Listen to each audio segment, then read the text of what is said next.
Hey YouTube, Common Collector here, and today I'm bringing you guys my Zombie Eldlich deck profile, including Red Eyes Dark Dragoon. I think that this is a really cool concept for the deck. Zombie Eldlich is something that's been around for a very, very long time, using Zombie World to like lock your opponent out of stuff. And so this deck is really good for having really good, long, grindy duels. However, with adding in the Dragoon package, you can add like another method of disruption on your opponent, as well as just being able to flat out like destroy your opponent with all of the burn damage. So for that reason, I thought that adding in the Dragoon package is pretty nice. I used this at my locals last week, and it worked fairly well for me. I thought that it was really nice the way that everything flowed. So without further ado, let's just get on into the profile. Also, I would like to say that I'm sorry for how slow profiles and stuff have been as of late. As I said in my Drytron profile last week, I'm actually moving into a new house with my girlfriend.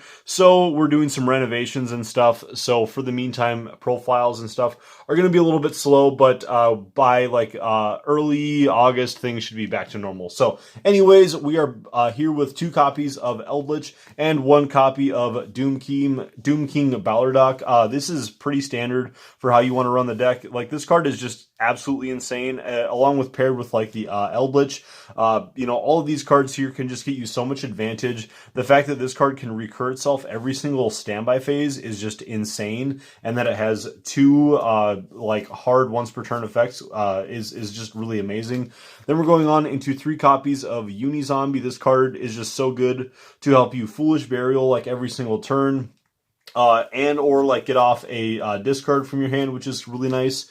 Then we're going on into the 2 copies of Necroworld Banshee and 1 copy of Glow Up Bloom. This is fairly standard. A lot of people mess around with some ratios. They play like 1 of this and 2, or 2 and 2, whatever. But I think that this is probably the most correct in my opinion. It's I for sure like having 2 Banshee, because if you use up the first Banshee to get your Zombie World onto the field, then it's still nice to normal summon out another Banshee in order to get the protection for your Zombie World. And then Glow Up Bloom is just like turbo way to get your Ballardock onto the field, or even your get your Eldlich out of the deck, which is, I mean, like, it's definitely not hard to get Eldlich out of the deck whatsoever. As for now, I'm playing 3 copies of Droll as my hand trap of choice in the deck, just because of Drytron and a couple other decks that are playing around. But I do play, you can play like 3 copies of Ash Blossom, either in the main deck or in the side. So if I'm playing up against a deck that Droll and Lock just does not really hurt that badly, then like maybe in the mirror match or something, then I would probably swap in the Ash Blossoms. And then putting in the Ash Blossoms is just going to give you more targets for your Ballardock to be able to like banish another card off of the field, which is really cool. Then for the Dragoon package, obviously we're playing the Red Eyes, the Dark Magician, and then also the Red Eyes Fusion. Getting into the rest of the spells, then 3 copies of Cursed Eldland, just to like get whatever like Eldlich card you need at the current moment. Then 1 copy of the 7 Cities of the Golden Land. This is a really cool fusion spell card, which is actually a continuous spell card, which allows you to fusion summon once per turn using materials from your hand or field and all that stuff, and it can like shut off other back row and stuff, which is really cool. Yeah, this card is just nice for helping you to like turbo into the Mad Dog and all that stuff. So then we're going on into our 2 copies of Zombie World. Obviously, we got to be playing these for Zombie Eldlich. This card is just going to like help you to stop so much of your opponent's plays. It's just really, really good for, it really hurts Tri-Brigade. It hurts Drytron, like a little bit. And I mean, this card is just so good. I mean, it's maybe a bit slept on, and like ever since people really started playing around with like Zombie Eldlich, I really, really wanted to incorporate or I really wanted to mess around with this, and like ever since I have, like, it's so much fun.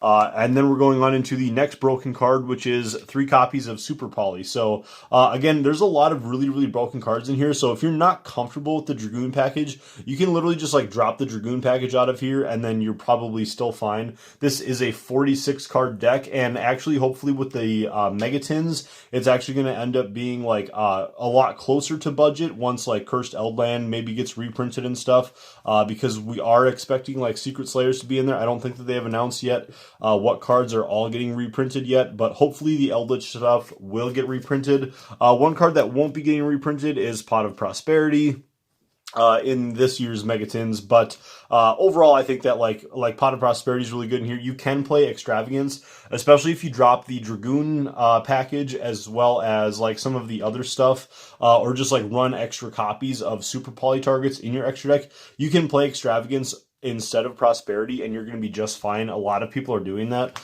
And then one copy of Foolish Burial just to pitch whatever card you need. If you want to send your Glow Up Bloom, or if you already drew your Glow Up Bloom or something, then you can pitch whatever else you want. It's just like very flexible for this deck. Then our 3 copies of Scarlet Sanguine, obviously our 3 copies of Conquistador, and our 2 copies of the Haquero. I dropped the like the Elixir of Black Awakening and White Destiny. I thought that those cards were like a little bit harmful for the Dragoon package. So again, if you want to drop the Dragoon package, you can easily slip in the like Black Awakening and maybe a White Destiny. I really like White Destiny in this deck, especially if you have like Vampire Sucker or something on the field. It's really, really nice. But yeah, overall, I think that you just don't really need those in here. You're going to be able to, as long as you have that Dragoon package sitting in your extra deck and your main deck, obviously, then like as long as you can get 2 monsters out on the board, you're probably going to be able to finish the game because you'll be able to grind for a while with these cards. And then once your Eldlich engine maybe starts to like dwindle a little bit, like you're running out of the Elixirs, you're probably going to be able to just go into Dragoon and finish off the game. Then we have our 3 copies of Rivalry, which if you get Rivalry and Zombie World, it's like basically like, hey, good game, because this will just lock your opponent out of so much stuff. It's super duper frustrating. Like like one of the first times I ever played against Zombie Eldlich, I was playing a Harpy deck, which you guys know that I love Harpies. And yeah, I just could not summon out a Harpy to save my life, and Harpies are so good at back row removal, but even with that deck, like you can't get around this lock. It's so good. Then like another card that was just built for like Zombie World is Ice Dragon's Prison. Again, this card should be getting reprinted within like a month and a half, so this will be a lot more affordable, but IDP is just really good in here because you're able to make every card the same type, and then you just banish whatever you want. It's just super duper cool. And then lastly, 3 copies of Imperm. I didn't really want to play, I mean, you could play like Dark Ruler No More, or like Forbidden Droplet, but I thought that Infinite Impermanence was still pretty good. It's just another trap card that you can play for the deck, and it just like can help you to like bust through boards right at the beginning of your turn. And yeah, overall, I just think it's really good. Like Imperm and Super Poly are just really nice for helping to cut through your opponent's stuff. But anyways, let's get on into the extra deck. Obviously, we were playing the 1 copy of Red Eyes Dark Dragoon. For the rest of your Super Poly targets, 1 copy of Mud Dragon, 1 Predaplant Draco Stapelia, 1 of the Predaplant Trippy Boy. This card, like, I didn't have this last week at Locals, and it did come up where I could have summoned it. There's just a lot of, like, there's still people who are messing around with, like, Ogdoadic. Orcus is just, like, still kind of hot right now for some reason, so like with all of like the different engines that people are testing with. So I still think that this is okay to play in your extra deck. And then obviously the Starving Venom, which if you're not playing this, you should definitely be playing that. 1 copy of the Nether Soul, and then 1 copy of Eldlich, the Mad Golden Lord. This seemed to be like one of the only secret rares that I could ever pull from Blazing Vortex, which was really unfortunate.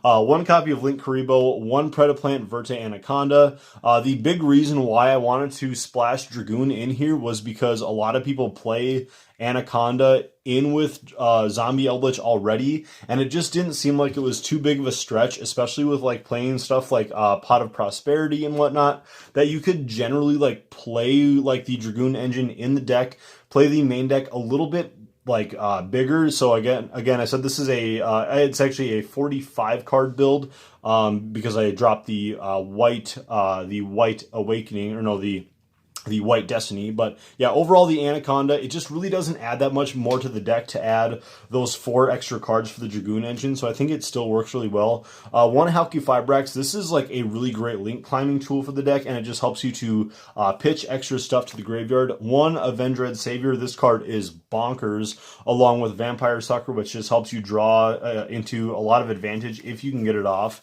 Then for our link 3s, 1 Unicorn, 1 BLS, this obviously obviously is not required, but we're playing like a couple high-level monsters, so BLS is still really nice in here. And then lastly, 1 copy of Access Code Talker just to help, again, bust through boards if you can't get into like your Dragoon engine, or if your Dragoon engine already got disrupted, then you have Access Code Talker as a backup, but it's a bit hard to get into like Link 4s with this deck. But anyways, guys, that's going to do it for this Dragoon Zombie World deck profile. I really hope you guys enjoyed it. It's a little bit different of a way to play Eldlich, and I think it's been a lot of fun to mess around with it.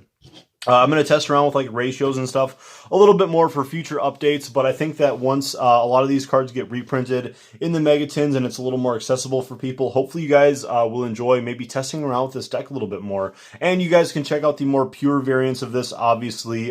Just enjoy checking out the rest of the deck profiles everyone else has out there, and we'll catch you guys next time. Again, please don't forget to subscribe to the channel if you guys haven't already, and we'll see you next time. Peace.